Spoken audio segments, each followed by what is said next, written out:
Let's head to the voicemail of Truth and Reason.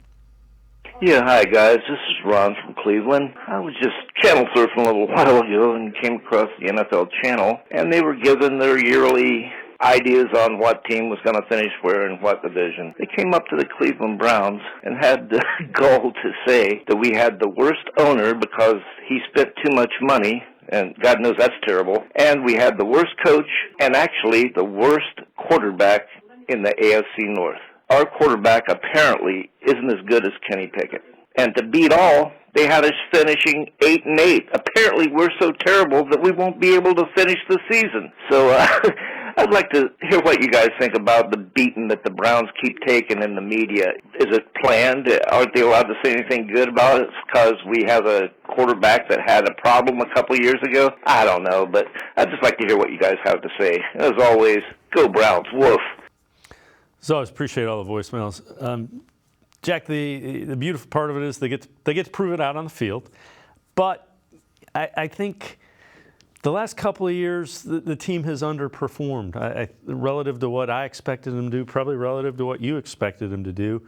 So it's kind of I want to see it on the field type of attitude. I do think they're very much nationally underestimating what Deshaun Watson will do this year. Yeah, it's all on what Deshaun Watson does at the end of the day. If you took away the quarterbacks and we were just comparing the roster minus a quarterback and we said, hey, what team do we want to put Patrick Mahomes on and they can then run away with it? You are going to be in the top 1, 2, 3 in that conversation easily. It's us, the Eagles. I don't even know who else even comes up to that level of talent. So the roster's stacked. It is just a question of can Deshaun Watson step up and deliver? Because if he can deliver, this is going to be an incredibly fun few years.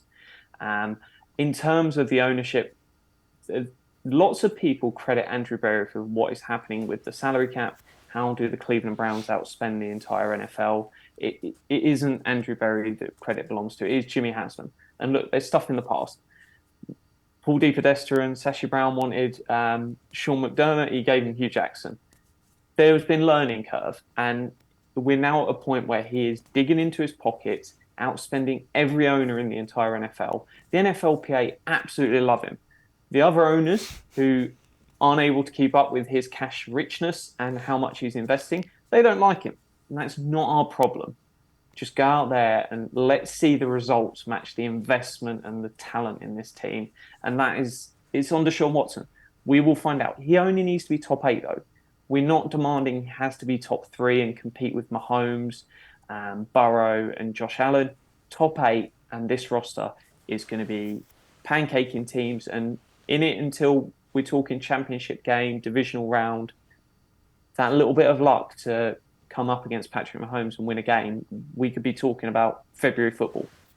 Yeah, and I was kind of chuckling when you mentioned, Jimmy Haslam and spending. Cleveland fans forever have wanted an owner that is willing to go out and spend, and they have one, and they don't, because there's a salary cap, they don't even understand. They have the owner they've wanted forever that wants to win and isn't afraid to put money out to do it.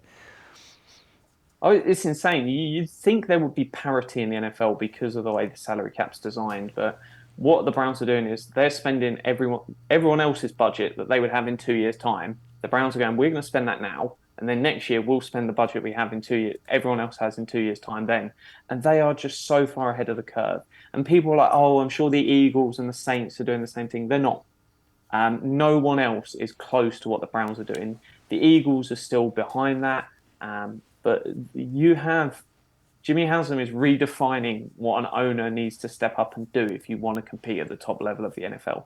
You can draft Patrick Mahomes, or you can throw in a load of money. And everyone else could easily be left behind those two.